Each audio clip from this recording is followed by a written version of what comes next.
Hi and welcome back to my playthrough of Fallen City of Karez.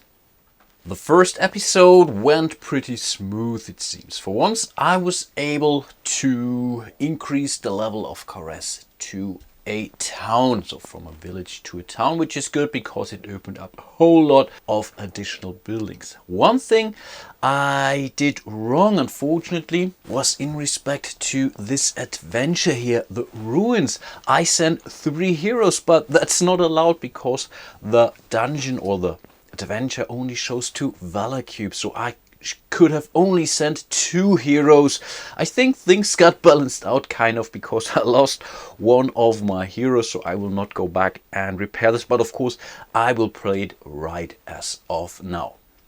Even though there are currently 3 open adventures, I think it won't be a big deal to bring Karez to the level of a city, because under most circumstances you always get at least 1 additional citizen each round. If I really totally ignore all the adventurers out there, then I would end up here and I get new adventurers each round, but I think I will be able to deal with some of those adventurers every now and then. So again, and I think I mentioned that towards the end of my last or the first episode of my playthrough, that I'm considering to change that and to make it more challenging. But I had a quick chat with Elad about this solo variant, and the way he explained it to me, he didn't want to be the solo experience challenging at all. He considered it really as some kind of a walkthrough or learning experience for a single player, which perfectly makes sense, but I think this game has the potential to be a great solo experience, so which is why I will really play it as follows. After some research, I found out that other guys on the Geek are also playing it pretty similar, so what I proposed at the end of my last video to say, hey, for each open adventure, one citizen has to die before we actually reveal new adventurers, of course, in addition to everything that would happen in respect to those threat cubes. I will go one step further and prepared this bowl of crystals. So we have 10 of those white transparent crystals here and 5 of those red crystals here. For each adventure that is still open until the adventure phase, I will draw one of these crystals here, and if it's a white or transparent one here, I will basically kill 1 citizen in the city center, and for a red one I will kill 2 of those. I have not tested this at all.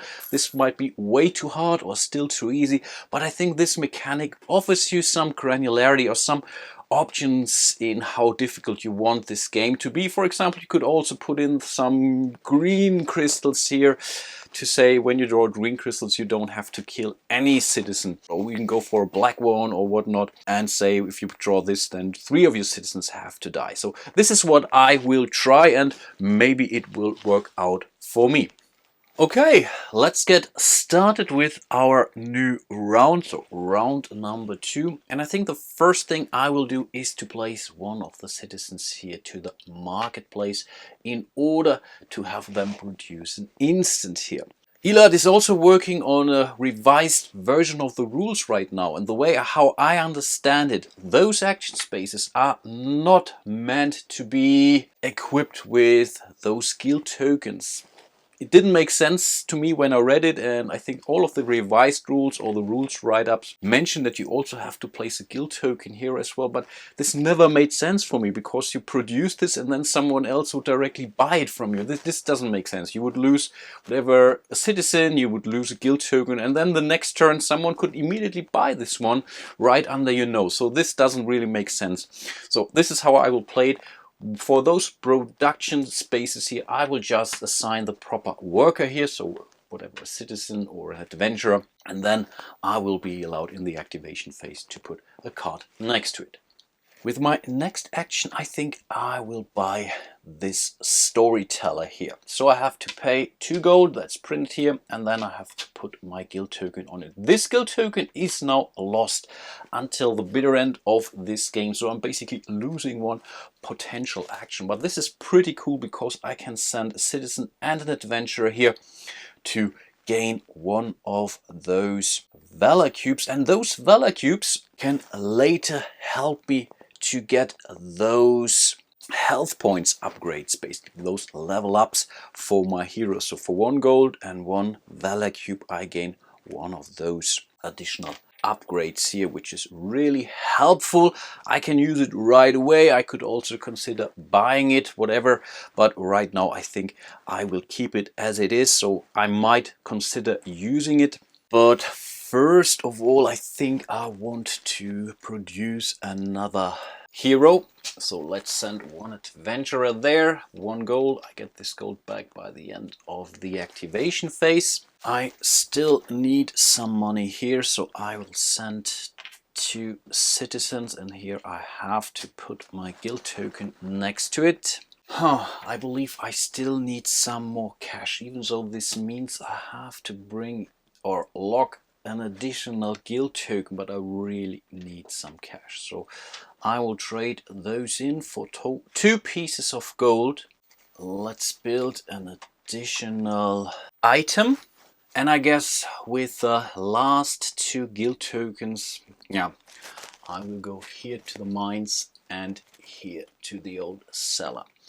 I could go there as well, but this really seems to be tough and I really need to be... I think there are 2 traps here. I could send my rogue in there with somebody else, but I think I will do that next turn when I maybe considered to level up the rogue once more. But I still have 2 more citizens, and I think with all the other actions on the board I also need a guild token, so I will just produce 2 more additional instants. Okay, I think I will start once more with my inn here. So this adventurer is killed. This gold I get back by the end of the activation phase. And this allows me to draw 2 new heroes and choose one. Again, we have a knight and a rogue. I already have a rogue, even though rogues are pretty cool because of those defense dice. You can never have enough rogues, but this guy is rolling 3 dice. No, I think I will go with a knight once more. And then I will produce those 3 instants here. Okay, here we have a might potion. Oh, wow, this gives you 2 additional strength points. This is not strength points, fight points for one encounter. Here we have some nature medicine. Wow, this is cool. If I would use it on a ranger, he can basically heal 3 wounds with that automatically, or I'm allowed to roll that 3-sided wound dice. Awesome. And here we have the scroll of vision. Oh, the whole party basically gets to have the highest initiative. This is also pretty powerful. Okay, send those guys back to the city center. Here I simply get 1 piece of gold. That's really important. Here we get really the perfect piece of armor, the boots of speed. For once, the character basically gets 1 level of initiative back. So in this case, the knight gets a little bit faster, which is great. And if I would assign this to the knight, he's also allowed to roll 1 defense die. So this is even better than this one for this round at least. So I will certainly go for those boots. This is clear. So let's spend 2 pieces of gold, grab those boots and give those to the knight. I can basically reassign those equipment cards before any new adventure, not doing an adventure but between adventures, but I think this is the perfect card for the knight here. So he does not get an automatic first initiative, he just basically, those 2 icons would even each other out basically, but overall that's certainly a good thing for him. And I still have 1 piece of gold, and I'm thinking about those 2 or one of those 2, and I think once more I will go here for the healing potion, so I will pay 1 piece of gold and yeah, take this with me. And I think I will assign this one here to our rogue, because he's right now our weakest character, even though he's allowed to roll 2 of those defense dice. Those were basically all of our activations, so I gain this gold back from my inn. Awesome. And then we jump right into the adventure phase, and here we have to start with the mines. Let's see. Okay, the mines have 1 humanoid and 1 beast enemy waiting for us. It has only 1 level of valor, and I'm only allowed to roll the treasure dice once, so I can only send 1 hero here. And I think this would be the perfect time to send our new knight here into the battle. I think overall he should do good. So I think let's get started and let's draw our first enemy, which happens to be a centaur with 2 dice, and yeah, he's having higher initiative than I do. That's really a pity, so he will certainly go first, and the knight cannot roll his defense die now, but okay, we have to live with that. So let's simply roll those 2 blue dice and don't hope for a 1 or a 2. No, in this case the knight was lucky. Awesome. So the knight gets to roll, oh, those are 3 offense dice, 1 green defense dice because of the boots of speed here. And we are basically looking for 3s and 4s. Awesome, perfect job, because those 2 dice are the perfect match in order to take out the centaur. Awesome, so first enemy down. Let's flip it over. Let's reveal our next enemy, which happens to be a beast. Let's see, and we see another serpent with an automated 6, but the 6 doesn't do us any, or doesn't pose a threat here, because our knight doesn't have a 6 printed on those hit points here. Awesome, they have both the same initiative now, again because of the boots of speed. So let's roll a handful of dice. So 3 reds and a green for the knight, 1 blue for the serpent. We can ignore the fixed die here. Let's roll those. Now we are looking for 1s and 2s on the red offense dice. Wow, this might hurt. No, it doesn't.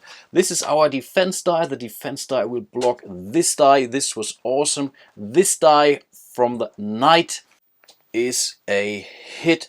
This is perfect, so we can directly jump into the next round of combat, basically rolling the same amount of dice.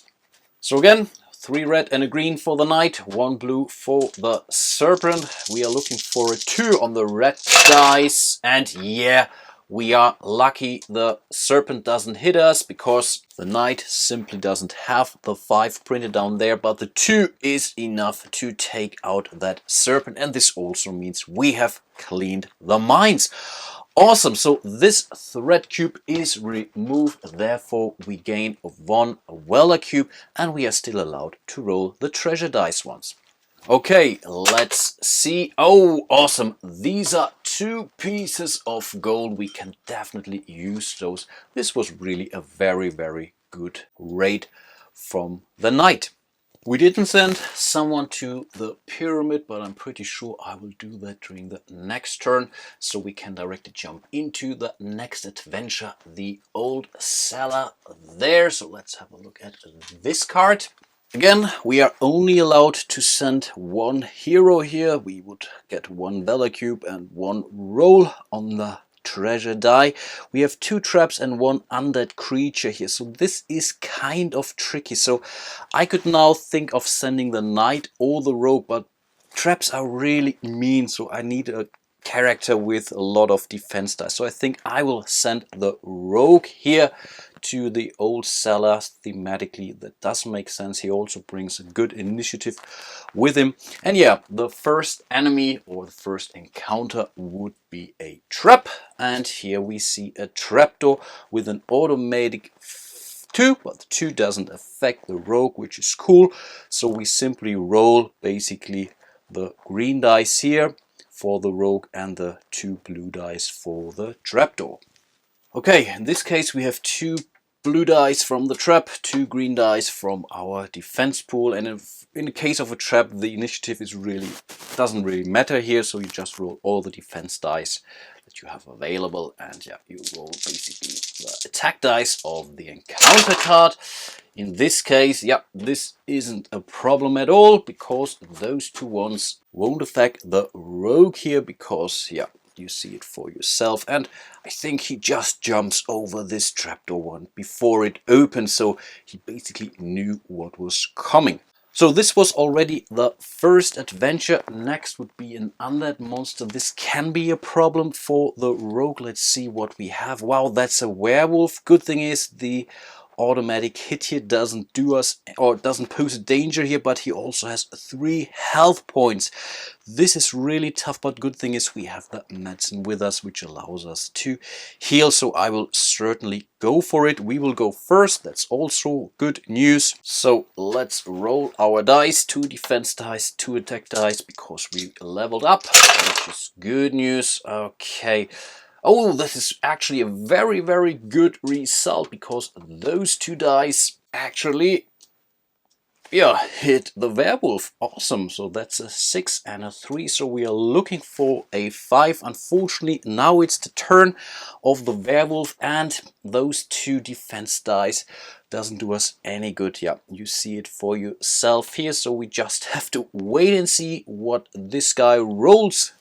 That's basically 2 blue dice. Oh, lucky enough we didn't roll a 4 here. Basically the only number that will hit us, so we can jump directly into the next round of combat. And again, the rogue goes first with 2 attack dice, 2 defense dice. We are looking for a 5 on the red dice. Let's hope.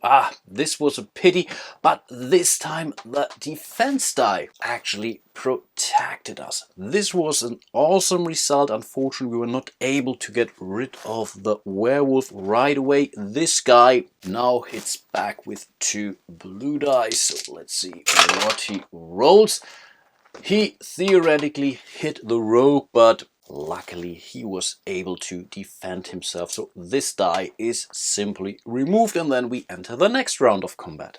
Okay, 2 red, 2 green. This is a pity. None of those results do us any good, so we can directly jump over to the basically fighting round of the werewolf. Also doesn't do a hit, so we are lucky. So let's continue to roll with the rogue again. Wow, again not able to do anything with that. That's really a pity. Now the werewolf will strike again. Wow, if those were 2 4s we would have been toast. Good thing is we didn't do this. So again the rogue, and this time we rolled the 5. Awesome. So this is enough to take out the werewolf. Now I could decide to flee according to the new rules, but of course I'm feeling pretty good, so I will certainly encounter the last trap here. And here we see a spider's web, and the spider's web will definitely do a damage, 1 individual point of damage. This is really a pity, and I still have to roll 2 dice, but the rogue will also be allowed to roll 2 of his dice. Okay, let's see what we will roll, and I really do hope for some cool green results here. Okay, I think that's okay. So we basically passed the spider's web, but unfortunately the rogue gets hit once. I could use nature's medicine right now, but I think I will not do that. But we cleaned out this old cellar here. This is awesome. Therefore, we get 1 valor cube and again 1 roll on the treasure die. So let's see what we roll. That's another instant. And here the rogue just found a treasure map, which allows you to roll an additional treasure die, but of course we will have to wait for the next adventure. Awesome, those were all the adventures. Now we come to the Karez phase, though in this case one additional thread cube is added here to the pyramid, and as there is one adventure still open, I will now draw blindly from my little cube, and for a white, one single citizen dice, and on a red, two citizen dice. And here we have a white crystal. This means one of our citizen is sacrificed to the pyramids basically, so let's get rid of him. This would mean, or theoretically mean, that Karez is once more a village, but of course we still check for the thread versus the valor. Right now there are 3 thread cubes out there on the board. We managed to get 4 valor cubes, which means we have 1 more valor cube here, so 2 new citizens and 1 adventure will join us in Karez. And this also means we now have 8 citizens rather than just 7, so Karez is still a town. Let's draw a new adventure here, and here we see another set of ruins, this time allowing us to send in 2 heroes, which is good. Of course, this crystal gets removed. Let's discard the bazaar. We will have a new visitor showing up, a high priest. So wow, this is good. So for 1 gold we can get rid of 2 wounds, and for 1 valor cube, oh wow, I can revive one of my heroes. Unfortunately, I don't have any dead heroes yet, so yeah, maybe this one could do us any good because I don't need to spend time. Yeah, let's think about that. And of course, last but not least, we have to move the time track 1 step ahead, so we are now already in round 3. But I think I will end my playthrough for today. Originally, I really thought I would be able to play through at least 2 rounds in this episode, but as I explained a lot of stuff and also my house rule in respect to those open adventures, I also lost some time here. So hopefully with the next episode I will be able to show you 2 entire rounds in one video. So I will definitely do 1 more video, and I also want to see how my house rule will basically turn out in the end. If you have any suggestions or questions, please raise them, send in your comments on The Geek, on YouTube or Twitter, you name it. And yeah, hope to see you soon in one of my next videos, and until then, bye bye.